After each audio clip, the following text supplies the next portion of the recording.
continuons à vivre. Et je transfère d'ailleurs ces encouragements à ton égard, Fiston Saï Saï, futur président des artistes comédiens, parce que je rappelle qu'au postulat qui... Alors j'aimerais que tous un petit peu l'histoire. C'est vrai qu'aux yeux, bah, bénédiction, bah, encouragement, mais l'histoire, et banda qui n'engé nini, oluke la ki wapi, ozwe la ki wapi koko dioko. Non, en fait, le problème, il y a pour nous, on a vu ça au Kodio, il y a un problème, on a en journaliste. Parce que moi, les réseaux sociaux sont ces uniques. Mais les gens à vitesse même pour les enchaîner. Donc, voilà, laquelle, quand on a mon qui va on n'a pas si on a écouté qu'il y a un moment on a fait avec beaucoup de mais pas si on a dit qu'il y a déjà dans l'hôpital. Yango wana ndisala yenga pasi parce que to mane mais oleka pa mutu lelo lobi kuna décidaki artiste d'abord et donc un jeune un garçon de bon n'a osé voyez sous bénédiction de l'Éternel parce que nabi kenzambe soit apesi mutu charge après ça paix force ya ko décharger charge. Na sali kaka oyo bato banayi ko kanisa ko sala mais vu peut-être dans la bango vu peut-être que le chemin ni bako lekela et ala bato soupe sala bango passe mais peut-être esika sala oyo baté bon na confier ni kamango fana to ba mzo ba nga prouver kaka lo ko pa posilaki ngala kisani ki kaka artiste so lingo prouver zo la no somba kaka danger. Pour le bicara mutumote nango au prouver déjà battu. Au prouver déjà battu. Donc veut dire wani za mambo mitema, za mambo mitema malamu. Nga lelo na ningana nika na télévision te parce que tout à l'heure là tu m'as vu avec Véchaka Congo. Kotika mutu na hôpital yango na te ko ingiola kisaka za mutema malamu. Parce que quand vous avez kotika na hôpital pour sundoli. Après ba obimise lisusu, après tozonga kana ba mère de ba no salama déjà. Mais le plus important c'est suivi. Kokodio kaza na besoin mutatiki na hôpital karte. Mais kokodio kaza na besoin après kotika na l'hôpital. Est-ce que loko botike linga na hôpital? Kisi nazomela. Ba examen. Bozo salisanga makambo tututu wana. Il faut pas tozela mutu akufa, bon mutu na ba fleur a minene, bon mutu na ba discours a milai. Non, toko sauver pe ba vie. Donc voilà, lelo vraiment na leki na télévision sur Otali na ye uniquement awa na génération d'Hélène, leader de l'émission. Donc, OESA sponsorisé, la GMM, Crédit Matit d'Afouté là, Liego, Zolomboa, sous sa fleuve Congo, au Tilele Kaokate. Donc, pour nous c'est merci. Parce que, bah, te belé, bah, mon équipe qu'on a pas. Mais peut-être, bah, prêtez attention. Mais geste aussi, c'est à ça qui a reçu Coco Mémé na CNPP. Na yebe que ça niveau na ngate. Et ça charge na ko mo tete na soka. Au moins malade ya mutu za ko atike mutazoki, docteur Simino Botoko to na des épingles, to becha tétanos avec bakisi après une semaine ça va. Mais malade ya mutu na ngadi mo ko banda mo lelo. Mais o éviter mo nini muta aussi là. Ya mo na moni na osenga ka mbongo te. Na osenga pe ba intervention ba prière ya bato. Parce que s'il faut te dépenser 100 000 dollars pour quoi bic. Mais si on m'a fait une prière, je vais vous samourer. Ali bon, j'ai guéri Kokodio. Maintenant, vous mettez la paix à 100 000 dollars, tu vas ça va 100 dollars à Bikinae. Parce que si on a Bikina, minute à Bikina, il y a un dossier de paiement en Anzan. Et qui t'a décollé. S'il y avait un péché, que le Dieu puisse pardonner. Que Kokodio Azala Lelo a se rétabli. On a encore besoin de lui. Kokodio Azam Mutumo Oyo, Lelo, même pas député, même pas ministre. Oyo Lelo, Bazaba ministre, Bazaba député. Pour peuple Azali. Mais Kokodio Aza peuple comme peuple nous sauté. Aza peuple, mais Aza peuple Moussuna Simane, par canal ya Moussala Nae, on est Kolingaye. Vraiment, on a besoin de battre, de soutenir Menabiso, tout comme ça le Kamoti Nasuka. Voilà la raison pour laquelle je suis passé spécialement à ton émission pour dire un grand merci. De pouvoir s'annoncer. Grevi Fouti, la Matita Liebo, Zolamboa, il y a routine de son message qu'il est derrière nous pour nous aider. Il y a Kobima, Nalikam Oyo, il y a Kokodio. Vraiment, n'a pas s'annoncer dans le avantage, il y a Roleganandela, ça et ça, il y a Rolegan hôpital, et ça va la bénédiction Oyo. Il y a Mouneno et Poyaki, Oyo, peut-être, Batubamoni, ça et ça. Abomi Kabakata Nanzokoboy. La bénédiction. Donc voilà. En tout cas, merci na Willy Mouché Nico Damboka 00243. Merci na Ted Tendai Maboko Bank, le Fonds monétaire international. Le Vebarti Chouchou, au Batika Angate. Président Didi Moudou, le président du Bukavu Dawa et sa femme, Maman Edwige Etisomba. Donc, pour précéder, non, deuxième chapitre, Ezali, parce que concernant d'abord ta candidature, concernant le poste que tu veux. Non, pas la candidature. Voilà, tu vas bête là, on vite fait peut-être président. Oui, mais parce que moi, il y a une association ANTPC. Alors, il y a fondateur. Et l'association a un statut, et puis ça a un mandat de président. Au monde, il y a une élection, ça c'est un postulat. Ça c'est avec le cœur que tu as, avec le courage, l'intelligence, la sagesse. Encouragé, on a profité, on a fait ça. Un grand merci. Mais il a encouragé le phénomène l'a dit Sobé. Vraiment merci mon frère. Il passe à la pêche au mot de Silozali. Merci na Caleb Toukebana. Merci na Bakomédien. Et puis merci na yo.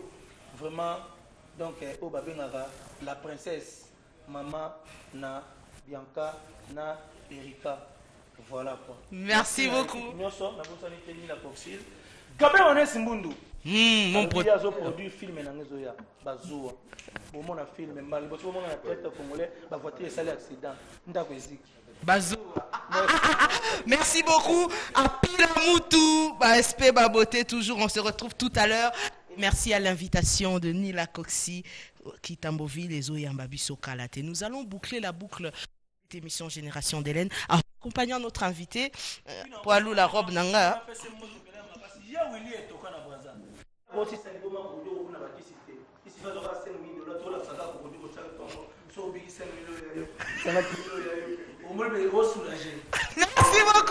Merci beaucoup d'être passé dans cette émission Génération d'Hélène. Alors maintenant, je suis très heureuse. Il y a Bandeko Onazako Souki dans émission à Lelo parce que ça fait quand même un bail. Ça fait un bail, c'est vrai que nous, Jack Tumba, on a l'habitude de le voir avec nous. Bon retour. C'est un plaisir. Mais Pompo Miyake de retour dans ce pays-là, c'est quand même étonnant aussi. Bon retour à toi. Merci. Et tu redécouvres Bipa et Wapi Bozalaki. Alors, Jack. Oui, Hélène Kalema. Ça va, mon frère? Très très bien, tout de bien. Moi bien. How are you? I'm fine. You sleeping? Ah non. You sleeping, Olamu qui bien? You sleeping. You sleeping. You sleeping. Olamu qui bien? Olali. Olali. Olali, faut l'amour. Donc Olamu qui bien? Donc together, on est ensemble. On est ensemble. We are together. Ça c'est un plaisir. On retourne à beau-frère Nanga. Masamba Rocky da Silva yaza à moi calé na mamba anglais wana. Beau-frère propre, on appelle Mbote Masamba Rocky da Silva. En Afrique du Sud, Mbote a trop place aux alliés. Junior Anchana Vindouk, Baï Godolo, Papi Congolese Bar. Tu peux apprendre par le CG Vasco Mabiala. Naïbité, garçon plaisir, ils ont confirmé qu'ils ont reporté, repoussé date, ils ont le 30 avril, ils ont les sous le 30 avril, d'après SMS reçu par le CG Vasco Mabiala. Est-ce que tu confirmes? Oui, merci vraiment, maman Bianca. Merci bien, Bagolo, Basola Nabiso, vraiment, au Bomoni, Babimi, Boisa, Batuya Makambo, donc au revoir. Quand la trottée a toujours semaine toujours voyagé déjà toujours qui de Luanda le 30 avril tous avons une soirée jugement où ils ont signé boss Adolphe Moutebachilamuna donc tous avons une piscine il y a Alvalade tout bien c'est vraiment bana tu à Luanda où tu vas Jésus de Niance l'impérateur de la rumba congolienne donc tous à Luanda le 30 avril tous en piscine Alvalade tous allons vraiment boire au jugement boire au Manix Chiputi boire au chanson au bolinga vraiment tout bien si batombo le quoi héritier voix match congolais Dadi Panzu Sabou Tanfumu na Lubango donc kozala wana délégation kozala vraiment ebelé pour na l'artiste Jésus de Niance Mister Lova champion d'Afrique après yango le 6 le 7 mai tout ça bongo na kati ya Lubango na mboka ya Sabou Tanfumu tout ça na quelques productions to beta wana après wana surtout longwe wana Le 27, le 28 mai, tout avons la République centrafricaine à Bangui. Donc surtout Longwe Bangui. Après, le 17 juin, tout avons à Moscou. Dans Moscou, on a quelques productions autoroutes. Après, on a surtout Longo, tout la rapide na Kinshasa pour honorer quelques productions autour de Yango. À part ça, grande nouvelle, des grandes nouvelles, mais de quoi ça mon panzi na wana na zomo na to na zomo na bien te. Te ritinzele to zalaka zalaka ne wana yebi musala sala. Voilà, kenda kota kota bima bima tala lelo. Autika Kenya kitimbala moko. Avec son plaisir. Amana Bianca. Te na kanisa na mono te ko na tseli yo tete. De retour depuis quand? Ouais, tu es déjà au troisième jour. Troisième jour. Troisième jour, tu es qui na Kenya. Na episode to beta na msona ba Kenya. Mais Kenya tour maman là le ba VDF ça est bien. Général. Dans la episode to beta ba Kenya maman la Bianca. Donc Kenya tour est qui dégâts. Donc to beti na Kenya to longwe Kenya to ke Mombasa. Donc Kenya to meilleur au Saranate. Donc ba to le ragissement. Donc, ce jugement bêti, nous les signes. Tout va bien, donc, on avait des fois, ministère le Valo, on a évité niveau de dimension. Champion d'Afrique. Donc, on a évité. Général des fois au Sénéchal et Undertaker. Alors, Ritenzel, les bons retours, ça va? Ouais, ça va. Ma couleur au Kenya, kako bien. Moi, autant la moi mingi mikolo pour autant les hommes. Et si d'être au long de Maramota, rapidement dans les padres déjà Marambo dans la longue déjà. Marambo dans la longue donc tout ça na Kenya to betaki concert les gars très bien.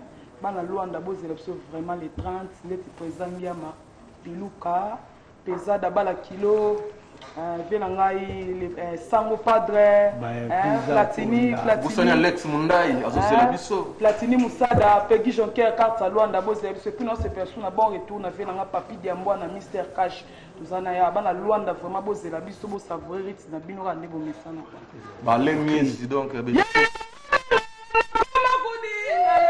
gogo kitoko na yo baza kosalela mwana kopi ajezi nakomi kobanga loketo na yo na balove na yo eza kosalanga bachuki. Merci beaucoup. C'est la première dame de l'animation. Elle sera bien sûr en Angola le mois prochain. Et pas Iwa Pirozala Masolo et Kitoko Kaka. Faut-il m'en rater? Non, on a soit non, on a GPS production. La Sengalanga Tanzila et pas mon prince. Ou bien à tout, on a le patron de tous les comédiens sur le Sengalanga Nzela. Et pas mon prince pour n'habiter à moi 6-4. N'est-ce pas, Nila Coxy? Rendez-vous tout à l'heure à Kitambouville. Alors, parlons un petit peu de l'histoire.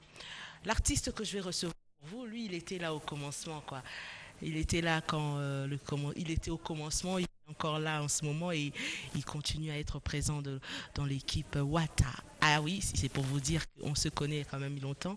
Mishka, tu étais là au commencement, tu es encore là présent. Bon dimanche, ça va? Tu te fais un peu rare, hein? J'ai un peu de l'infection dans la voix, là. Donc voilà. Et comme tu viens de le dire, j'étais là au commencement, je suis là. Et je suis encore là. J'ai continué avec Héritier Watanabe, avec la team Wata. Donc ensemble, au plaisir. Parce que Hélène Kalema, c'est quand même... c'est quelqu'un qui me connaît très bien. Donc, par rapport aux journalistes, par rapport aux personnes qui me connaissent, Hélène Kalema fait partie de ces personnes-là qui connaissent bien Mishka. Voilà quoi. Je suis très heureux. Je suis grandi à Limité, il parle un bon français, bien éduqué, têtu à la maison. Ses parents lui disaient non, lui disait moi c'est la musique. Voilà. Donc il y a quand même une différence et il est bien sûr, après le parcours avec Blaise Boulet, il se retrouve avec après Maison Mère. Finalement, il a trouvé son chemin. Nous allons retrouver ce concert tout à l'heure, mais avant cela, quand même, Francis Dibaya, Network.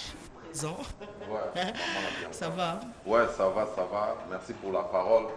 La pesina ba Angola, ba bondi, ba moyo surtout ba choko ebele, ba biba utaka fumfu, mushinda, ba ali matondo ba ça déjà mobilisé parce que les 27 déjà la team wa teza na kati ya Luanda parce que ba bi rendez-vous za moko to kutana bongo na barbecue les 30 toza wana na il ya na wimpi eza bongo barbecue. Mais monsieur le chanteur séjourne au Canada depuis le mercredi à Kitaki par Montréal.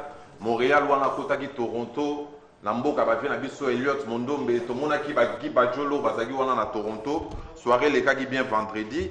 Et puis ce dimanche déjà, Héritier Watanabe se rend aux États-Unis juste pour 3 jours parce que Badil Mogoza va passer une fois solo là, va compter va quota state quoi. Donc il rentre le pays le 28 et puis Héritier arrive à Luanda déjà les 2 mai. Les 2 mai babitos à libellé dans l'aéroport à 4 février, tout embarqué Senabino et puis les 5 mai biso tout babina signé Atlantico. Donc on a bien si batuni ba papier ambassadeur, ba papier c'est que Héritier voit malage congolais, boya koloka la musique intelligente les 5 en Atlantico. Les 7 mai tout ça bon on a Palanca. Ils ont concert matinée à partir de 15h na Capo Polyvalente quoi. Donc on a un peu Sabino au revoir. Donc pour 1 mois. Merci encore à mon boss Héritier Watanabe. Toujours au la musique intelligente dans Angola. Mais le 28 avril, babine à 18h, clip, il y a Marlène des Rêves et Bima. Ou Mbelidie, merci Mbokani. Quant à moi, un bon dimanche au boss Adolphe Moutebachilamouina. Jacques Chiki après d'interrogation. Boss Faustine Okande. Mississippi, depuis Nzaji, Franck Djenjer. Bon voyage Mishka, parce que j'imagine que tout le monde a certainement un retour, n'est-ce pas? Ouais, ouais. Les lois RIP moi vite fait kaka. Mais on préféré un retour. Nengue binga bien na tout vanda tout solo la marambon. Mais le roi tozo qui n'Angola et nalinga qui na profiter pour battre Angola bazar Hollande. Biso délégation Benfica Mobimba jusqu'à Bomonia Nono Kanika et Tamaro les Brazzavillois Beni Mokulu Binotu et na Lukapa le roi toya Lukapa.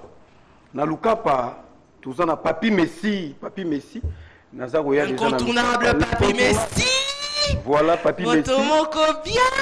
Mukonda naza déjà roya donc Mishka yo chef d'orchestre na bino la team Wata na roya to solo la nenga kati et na bosanité na njaji toza na Chakado Kudimba Chakado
Je reviens encore avec grand plaisir le recevoir dans cette émission qui est offerte par le groupe GMM, l'unique et sponsor